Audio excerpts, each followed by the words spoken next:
The storm was relentless, wind howling like it could tear the mountains apart. Inside the tiny, forgotten cabin, I trembled from more than just the cold. Bron's fingers brushed lightly across my shoulder. I flinched, but not from fear.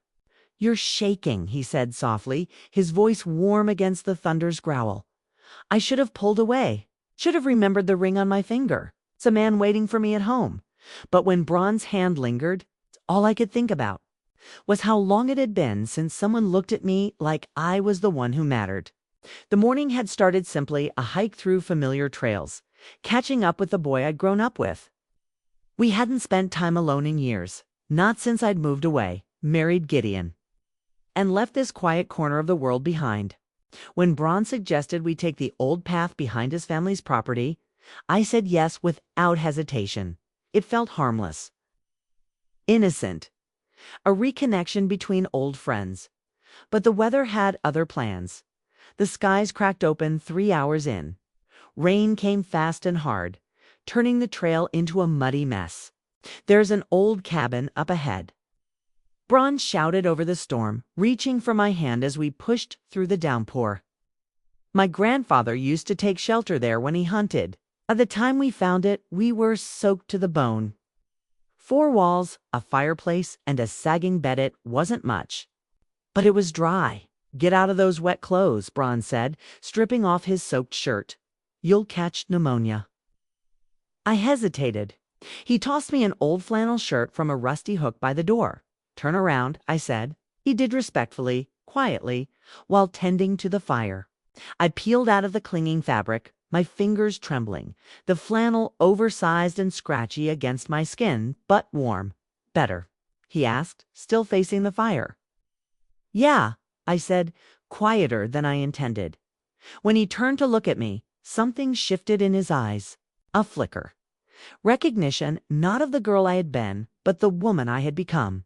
And maybe, just maybe, reflection of something he had been hiding too. We sat near the fire, wrapped in the only dry blanket we could find. Our shoulders touched, our thighs too. I told myself it meant nothing, that I was imagining the tension growing thicker by the minute. "Remember the lake house?" Bron said.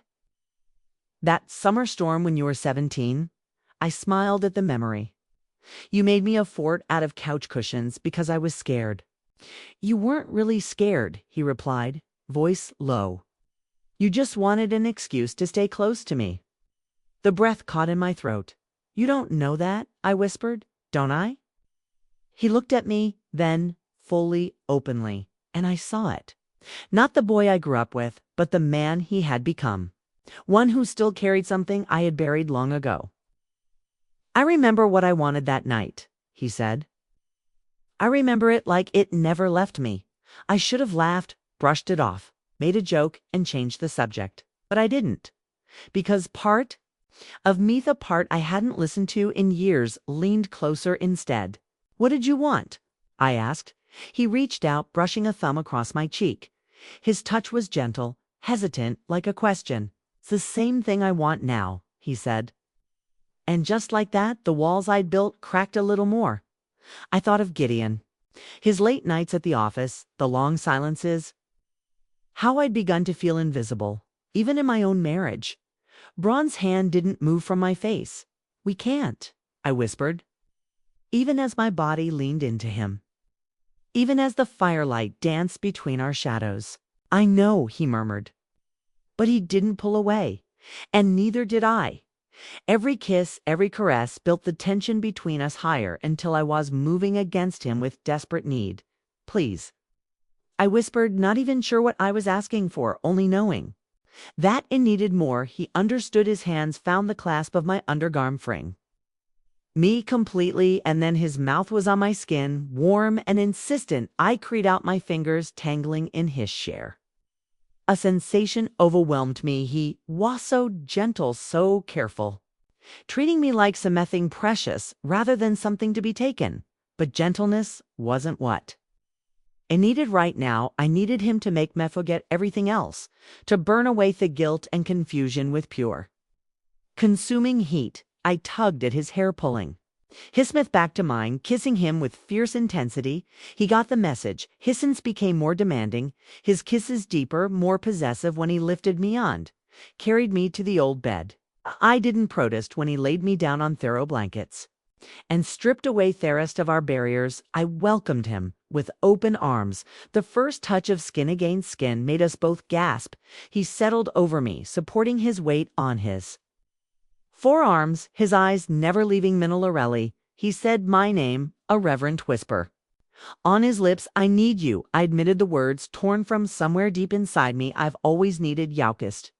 Me again, slow and deep as he moved against me with careful press his own, wrapped my legs around his waist, pulling him closer, deeper, until there was no space left between us. The rhythms found was ancient and instinctive arbites moving together like they were made for this moment.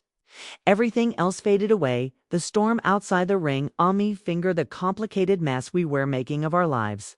There was only the heat building between us, the perfect friction of our joined bodies, the soft sounds of pleasure that filled the small cabin when release finally crashed over. I buried my face against his shoulder. Erdo muffled my cries. He followed me over the edge moments later, his whole body tensing as he whispered my name like a prayer.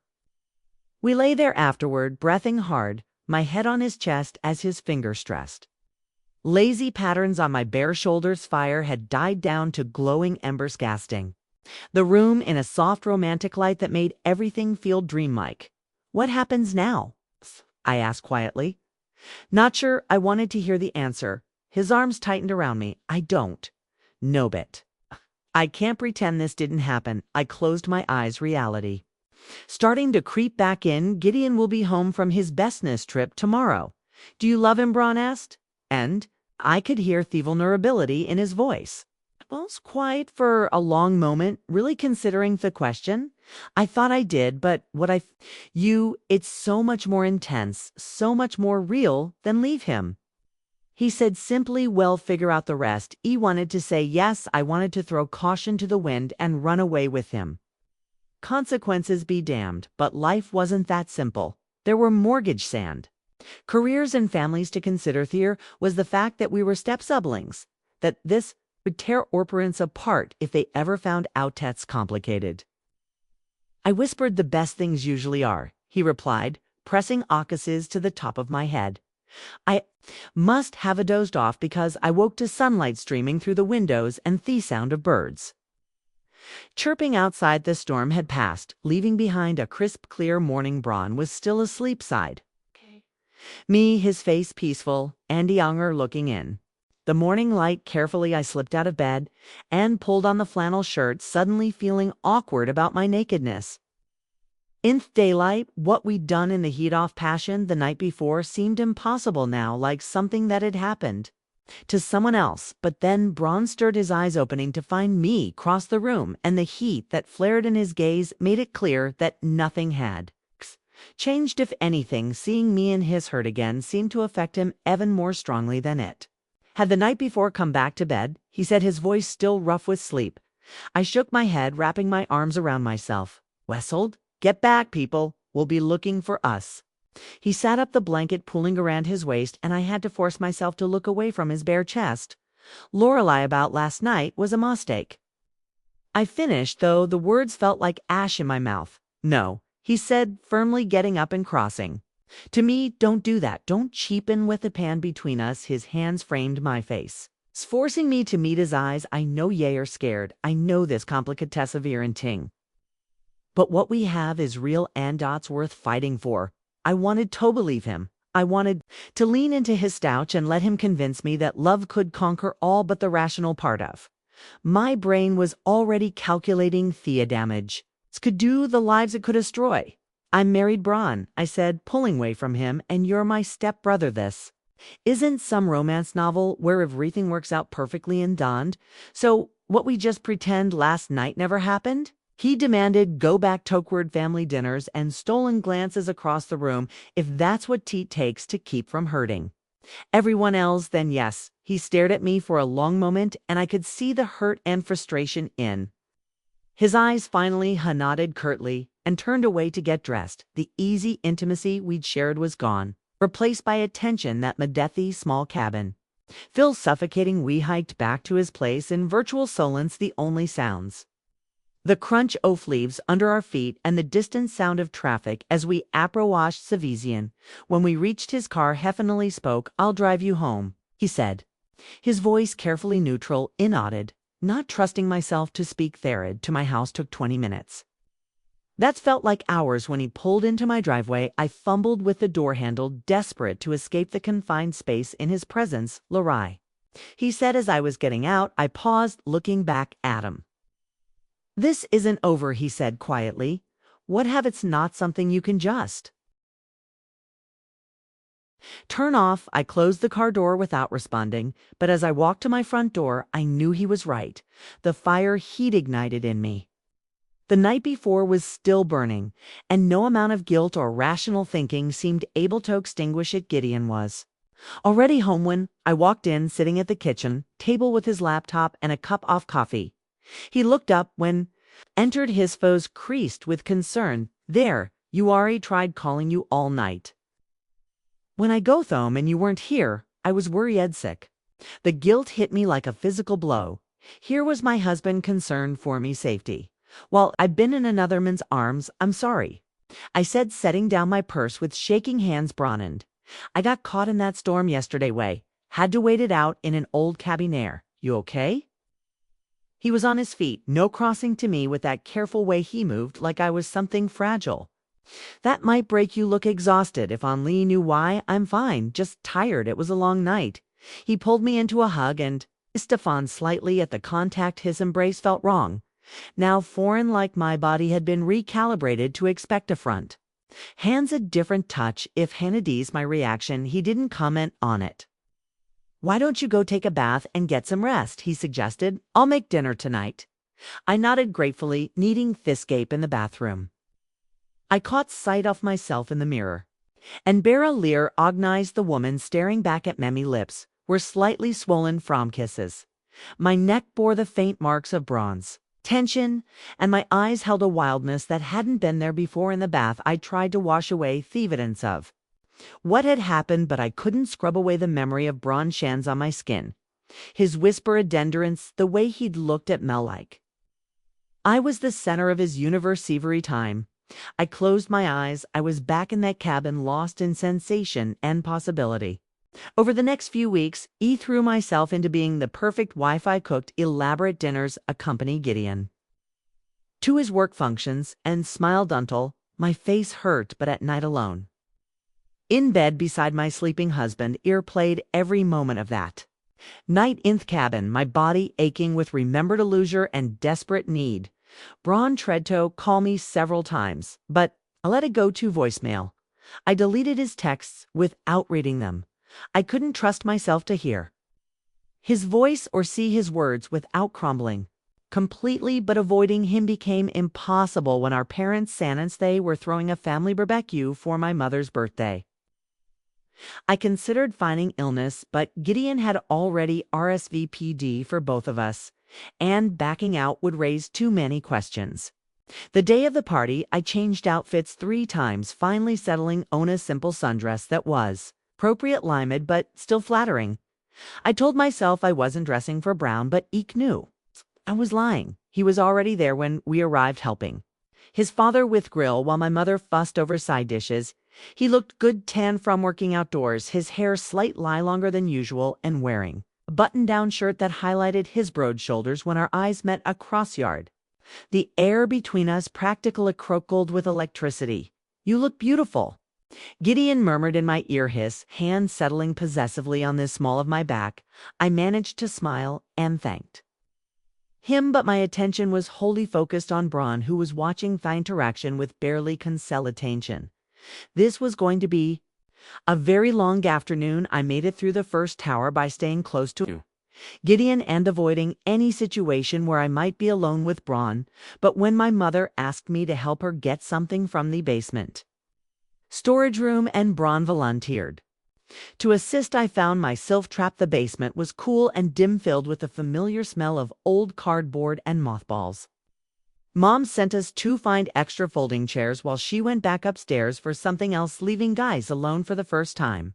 Since that morning in the cabin, you've been avoiding me, Braun said, without preamblius. Voice echoing slightly off the concrete walls.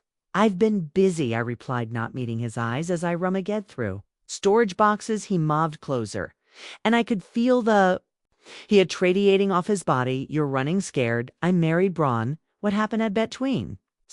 Was a mistake, and it can't happen again. Look at me and tell me it was a mistake, he challenged. I finally turned to face him, intending to do exactly that, but the words died in mid-throat. When I saw the intensity and high size, he stepped closer, backing me against the wall, his hands bracing one other side of my head. Tell me you didn't think about that night. He said, his voice low and rough. Tell me you didn't lie awake, remembering how it felt to have me inside you. A whimper escaped my lips before I could stop it. Please don't do this. I dream about you every night. He continued, his mouth so closed too. Mine, I could feel his breath on me lips. About the sound you made. The way you moved against me, how whispered my name when you stop. I gasped, my hands coming up to push against his chest, but instead of pushing him away, my fingers curled into his hurt. Pulling him closer, he kissed Methan hard and desperate, and I melted dento him like I was made of honey and heat. All my rational arguments evaporated the moment his lips touched mine. This was what I'd been craving, what I'd been denying myself 4 weeks. His hands fisted in my hair, gleaned my head to deepen the kiss, and I responded with equal fervor. We pre-sogonized each other, frantically trying to get closer to recapture what we'd shared in that cabin. His legs slipped between mine, and I gasped at the friction, my body already responding to his touch lure. Braun, did you find those chairs? Me mother's voice from the top of the stairs shattered the moment like a bucket of ice water. We sprang apart, both breathing hard, my lipstick smeared onto his hair. Must just a minute, Mom, I called, me voice surprisingly steady. Braun closed his eyes and took a deep breath, visibly trying to compose himself. When I opened them again, the heat was still there, along with something that looked like determination. This isn't over, Hesed quietly echoing his words from that morning after the storm. It has to be, I whispered, but even as I said it, I knew it wasn't true. We found the chairs and carried them upstairs, maintaining careful distance between us for the rest of the party.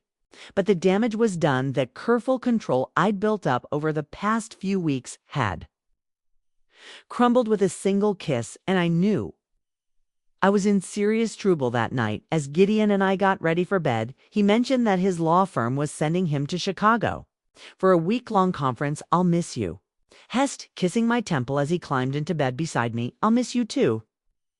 I replayed automatically, but inside my heart was racing. A week alone, 7 days without having to pretend everything was normal, without having to hide the consternate that had settled in my chest. I waited until Gideon's breath indulged in sleep before slipping out of bed and checking my phone. There was a text from Braun sent just minutes after we'd gotten home from the party 1 week. Then we finished what we started. My fingers trembled as I typed back, we can't keep doing this. His response came immediately. Try to stop me. I stared at the screen for a long time before finally turning off the phone, but as I lie there in the darkness beside my sleeping husband, I knew I wouldn't try to stop him, couldn't stop him. The firehead ignited in me was too strong, the connection too deep. In 1 week, when Gideon left for Chicago, I would give in to what I'd been fighting for months. I would let Braun finish what we'd started in that mountain cabin. Consequences be damned, the thought should have terrified him. Instead, it filled me with a wild, reckless anticipation that made it impossible to sleep 1 week. The everything would change. Some lines aren't meant to be crossed, but that's when the person on the other side is everything you never knew you needed. Have you ever found yourself caught between duty and desire? Between what's right and what feels inevitable? Tell me in the comments. I read every single one, and I want to know your thoughts. Don't forget to smash that like button, hit subscribe, and turn on notification. Thanks for listening.